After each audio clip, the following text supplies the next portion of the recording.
আসসালামু আলাইকুম viewers, bike ব্লগার্সের পক্ষ থেকে সবাইকে জানানো হচ্ছে আন্তরিক শুভেচ্ছা ও অভিনন্দন। তো ভিউয়ার্স, আশা করি সবাই ভালো আছেন। আলহামদুলিল্লাহ, আমিও ভালো আছি। তো চলে আসলাম আজকে আরেকটি ভিডিও নিয়ে। আজকের ভিডিওটি হলো আপনার বাজাজ প্লাটিনা সিটি 100 প্লাটিনা একই ইঞ্জিন। তো এই বাইকটার বয়স হলো মোটামুটি 10 বছরের কাছাকাছি। তো এই বাইকটার 10 বছর পর আমরা ইঞ্জিন খুলতেছি। ইঞ্জিনের সমস্যা, এখন 10 বছর চললে তো সমস্যা হবে, ইঞ্জিন বেয়ারিং বা ইত্যাদি আরও অনেক রকমের সমস্যা। আর এই বাইকগুলোর আর একটা বিষয় হলো, যেটা কানেক্টিং নট পরিবর্তন করার সময় একটা স্পকেটে যদি কম বেশি হয়ে যায়, সেক্ষেত্রে বাইক আপনি যখন থ্রোটল দিবেন বাইকটা আপ ডাউন করবে, এরকম মনে হবে। তো এইগুলোর জন্য যদি আমরা কার্বোরেটর বা অনেক কিছু পরিবর্তন করি, তারপরেও কিন্তু সমস্যাটা সমাধান হবে না। তার সঙ্গে সঙ্গে এই বাইকটার বল রেসার, ক্যাবেলগুলোন, আপনার এই যে ভিজোর, সামনের টায়ার, চেনসেট ইত্যাদি, এয়ার ফিল্টার প্লাগ, অনেক কিছু আমরা পরিবর্তন করবো ইনশাআল্লাহ। তো এই বাইকটার ইঞ্জিনের কাজ আমাদের ওকে, তো ভিডিও বানা হয়েছে। তো ভিডিওটা আপনারা দেখুন, আমরা বডির কাজগুলো করে নিই এবং শেষে আপনাদেরকে বাইকের লুকটা এবং ইঞ্জিনের সাউন্ডে শোনাবো। ইঞ্জিনের সাউন্ড একদম সেম নতুনের মতো হয়েছে। তো চলুন কাজে চলে যাওয়া যাক। সর্বপ্রথম বিষয়, এই বাইকের আমার গিয়ার বক্সের নিডল বেয়ারিং দুইটা ব্যতীত আপনার 62-3 যে বেয়ারিং দুইটা, এই বেয়ারিং দুইটা আমরা পরিবর্তন করে দিলাম। আর তার সঙ্গে ক্র্যাঙ্কশ্যাফটের bearing, main bearing, connection rod এগুলো ফেলাই দিয়েছি। তো এখন বিষয়টা হলো যেটা, গিয়ার বক্সের এখানে তেমন কোনো সমস্যা হয় না। এখন আমরা গিয়ার বক্সটা ইনস্টল করে দিব। আর গিয়ার বক্স যখন ইনস্টল করে দিবেন, তখন অবশ্যই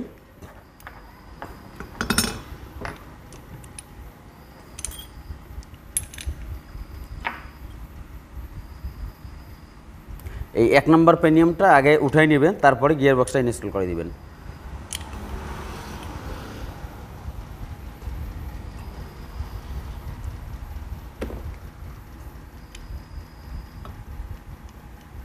নিচে একটা ওয়াশার আছে, ওয়াশারটা দিয়ে দিছি।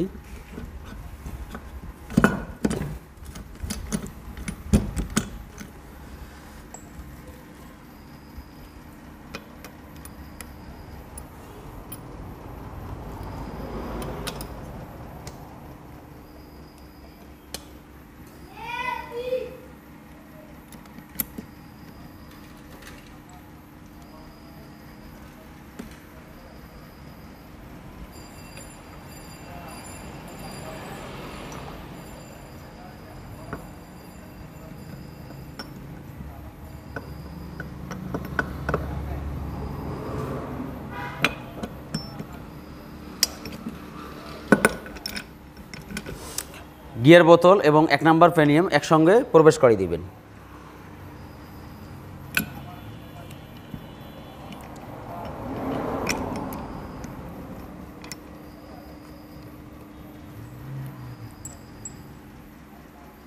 আর এই 4 গিয়ার শেপের যে শ্যাপগুলো, এই শ্যাপগুলো আপনারা সুন্দরভাবে সিরিজ দিয়ে ঘষে ক্লিন করে দিবেন, তাহলে আপনার গিয়ারটা একদম সফট হবে।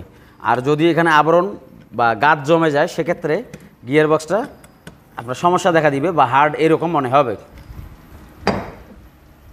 আর ক্র্যাঙ্কশ্যাফট যখন সেট করা হবে, অবশ্যই এই যে আপনার এই ক্র্যাঙ্কশ্যাফটের যে পেনিয়ামের যে মার্কারটা আছে, এই মার্কটা যেন ঠিক থাকে, নাহলে টাইমিং আপনার ক্যামে কম বেশি হয়ে যাবে, তখন আপনার বাইক আপ ডাউন করবে।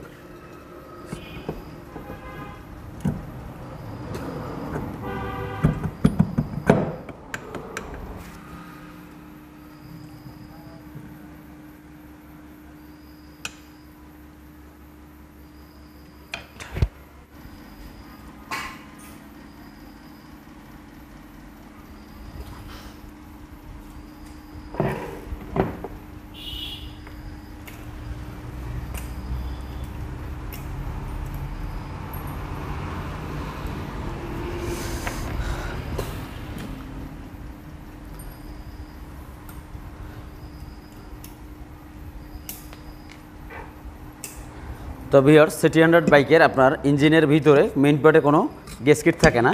এই যে 63 বেয়ারিংটি আপনারা ক্র্যাঙ্কশ্যাফটের সাথেও ইনস্টল করতে পারেন এবং মেইন পার্টেও ইনস্টল করতে পারেন, কোনো সমস্যা নেই।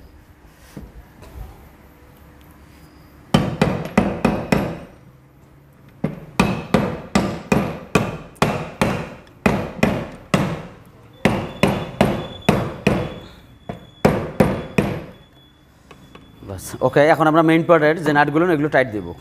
ইঞ্জিনের মেইন পার্টের নাট টাইট দেওয়ার পরে আমরা এই যে 5টা পিন দিয়ে দিয়েছি গিয়ার বোতলে। এর উপরে এই যে জি লেখাটা উপর দিকে থাকবে, এখানে এটা তারার মতো আছে।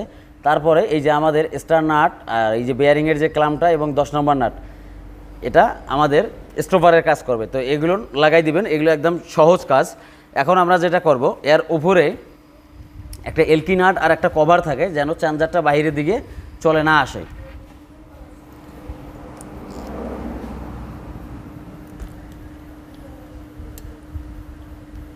একটা পাতি বসাই দিব। এই পাতিটার কাজ হলো আপনার চেঞ্জার আর এই যে স্টোপার যেন মানে দুটো সংঘর্ষ না বাঁধে, এই জন্য এটা সেপারেট করার জন্য দেওয়া। এখন আমরা কিকশ্যাপটা ইনস্টল করব। এই কিকশ্যাপের উপরে শুধু পাতলা একটা ওয়াশার থাকবে, এই যে এখানে একটা প্লাস্টিকের বুশ এবং স্প্রিং থাকবে। তো কিকশ্যাপটা আমরা এখানে বসাই দিলাম। দেওয়ার পর স্প্রিংটা নোজ প্লাস দিয়ে একটু টান দিতে হবে নিচের দিকে।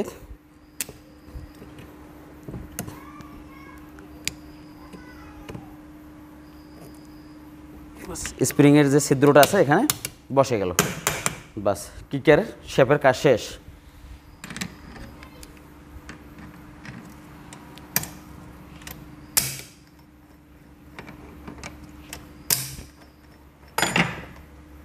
মোবিল অয়েল পাম্পটা ইনস্টল করব। তো মোবিল অয়েল পাম্প ইনস্টল করার আগে এখানে গোল আকারের ছোট্ট দুটো ওরিন আছে, এই ওরিন দুইটা দিতে হবে। কারণ দেখা গেল ওরিন দুইটা না দিলে এখান থেকে ইঞ্জিন অয়েল লিক করলে আপনার পুরো ইঞ্জিনের সার্কুলেশনটা ঠিক হবে না। কানেক্টিং রড, ক্যাম রকার, এগুলোতে ইঞ্জিন অয়েলটা সঠিকভাবে পাবে না।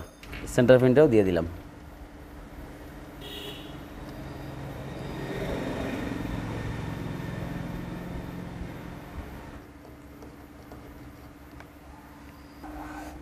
তো এখন আমরা মোবিল অয়েল পাম্প পেনিয়ামটা ক্র্যাঙ্কশ্যাফটের সাথে সঙ্গে যেটা সেট এটা লাগাবো। এখানে একটা সেন্টার পিন থাকবে আর পেনিয়ামটা থাকবে। এটা শুধু এটার কাজ হলো আপনার শুধু মোবিল অয়েল পাম্পটাকেই ঘোরাবে,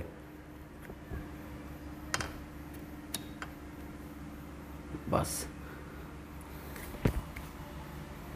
তারপরে আমরা বেবি পেনিয়ামটা বসাই দেব। হাউজিং আমরা বসাবো। তো ক্লাস হাউজিং বসার আগে এখানে ভেতরে একটা ওয়াশার হবে, ওয়াশারের উপরে হবে আমাদের একটা বুশ,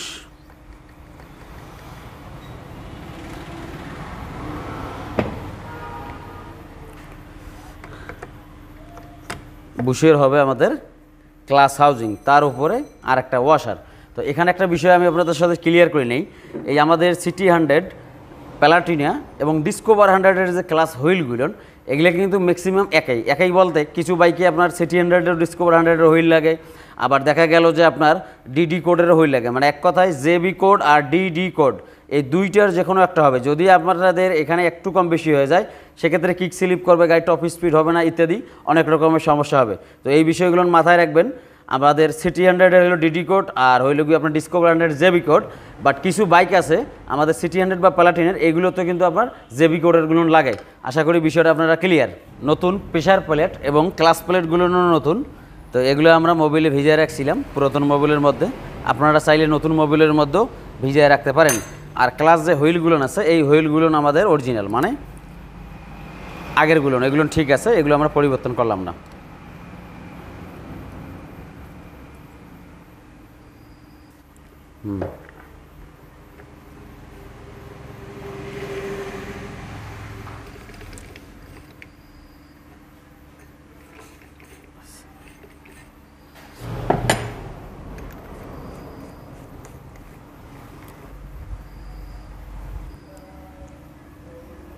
এদিকে আসো।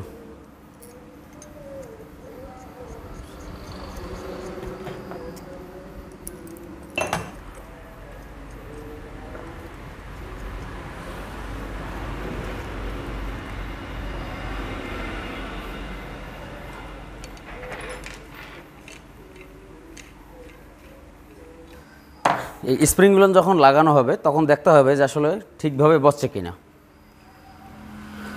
তো এখন আমরা এই যে ক্র্যাঙ্কশ্যাফটের যে পিনটা আছে ওয়েটের, সেটা বসাই দিব, দিয়ে আমরা ওয়েটটা লাগাই দিব।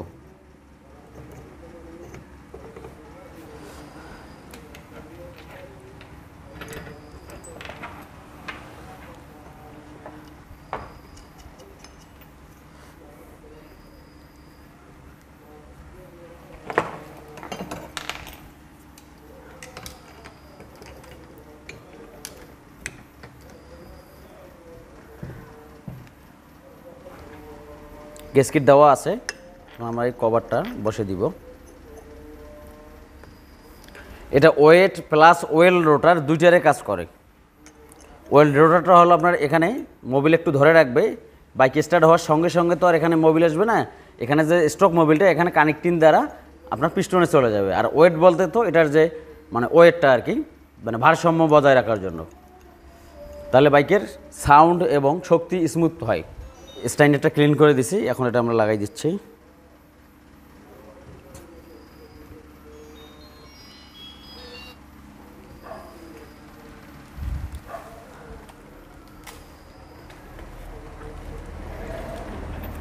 সেন্টার পেন দিয়ে দিলাম।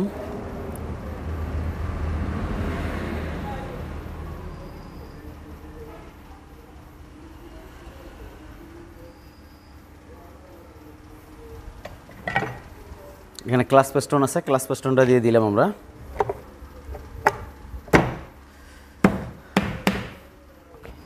তো গাটারের সঙ্গে এখানে সেন্টার পিন থাকবে, মানে বুশ যেটা বলি আমরা। তো এগুলো লাগিয়ে দেওয়া হয়েছে, এগুলো অবশ্যই আপনারা দিবেন, না হলে সাউন্ড খারাপ হবে। কারণ নাটটা এই বুস্টের উপরেই টাইট হবে আর গাটারগুলো ফ্রি ফেলে থাকবে।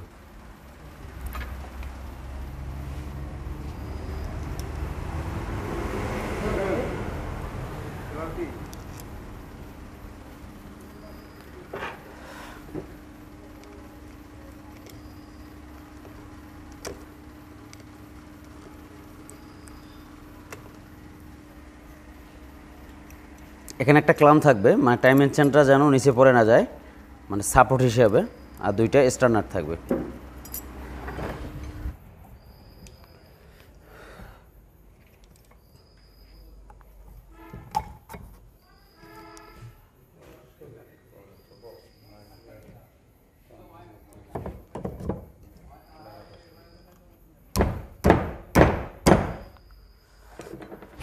তো ভিউয়ার্স, বিদ্যুৎ চলে গিয়েছিল, তো যাই হোক আমরা পিস্টন লাগাইছি উষা 50 সাইজ বোরিং করে।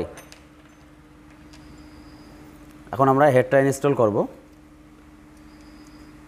সেন্টার পেন দুটো দিয়ে দিলাম। আর একটা বিষয়, আমরা ভাল্ব লাগাই দিলাম, হেডের কাজ করে দিছি, আর শুধু ক্যাম শ্যাফটের বেয়ারিং দুটো পরিবর্তন করে দিছি। রকার আর্ম, রকার পিন এগুলো আগেরগুলো নয় ভালো আছে, এগুলোই আমরা চালাই দিলাম। তো আমরা টাইমিং স্পকেটটা লাগাবো, তার আগে একটা বুশ আছে, বুশটা আমরা দিয়ে দিলাম।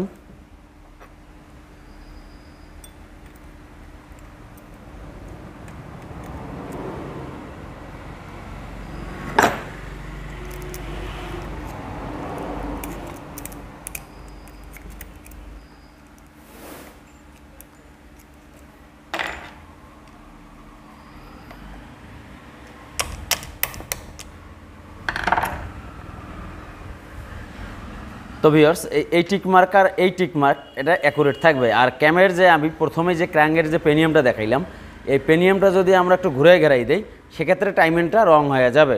তো আশা করি এই বিষয়গুলো আপনারা মার্ক করবেন। তো ভিউয়ার্স, এই যে ম্যাগনেট সার্কিটের ভিতরে ওই ওয়েল সেল থাকবে, উপরে একটা বেয়ারিং থাকে আমাদের 6003 নাম্বার বেয়ারিং।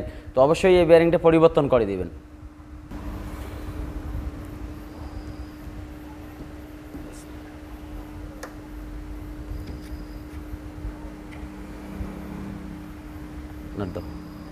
আমরা ম্যাগনেটটা লাগাবো, আমরা চাবি লাগাই দিছি। তার আগে এই যে স্টার যে নাটগুলো আছে কয়েলের, এগুলো আমরা একটু চেক দিব যে আসলে লুজ আছে কিনা, কারণ এগুলো তো সব সময় খোলা হয় না, টাইট আছে।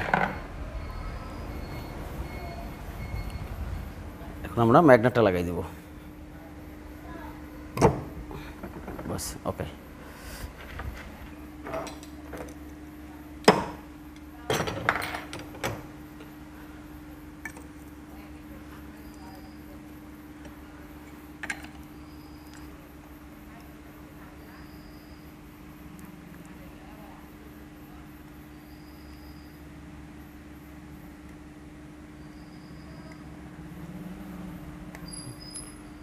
তো ম্যাগনেট কভারটা আমরা ম্যাগনেটটা টাইট দেব ইঞ্জিন উঠার পরে, তারপরে আমরা ম্যাগনেট কভার লাগাই দেব। এখন আমরা অ্যাডজাস্টারটা লাগাই দেব।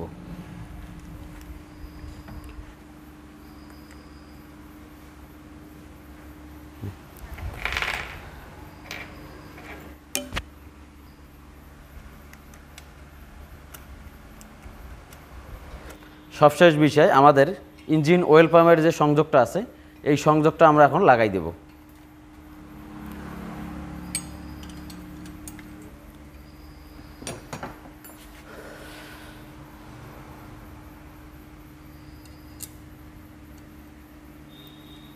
কার্বোরেটর নাটের সাথে মিল করো।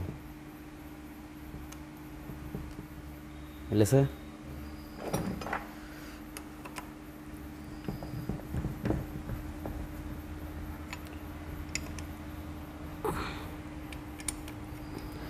আর এই নাটগুলো আপনার ইঞ্জিনের যে কভারের যে নাটগুলো টাইট দেয় অত বেশি টাইট লাগবে না, তার থেকে কম লাগবে। বেশি টাইট দিলে এটা বিঞ্জু নাট, মানে ভেতরের দিকে ছিদ্র আছে, এটা আপনার নষ্ট হয়ে যাবে নাটটা ছিঁড়ে। তো ভিউয়ার্স, অবশেষে বাইকটির কাজ শেষ। তো বাইকটা আমরা পরিষ্কার করলাম, শুকানোর পর আমরা পলিশ করে দিব। তো বাইকের ইঞ্জিনের সাউন্ড শুনুন।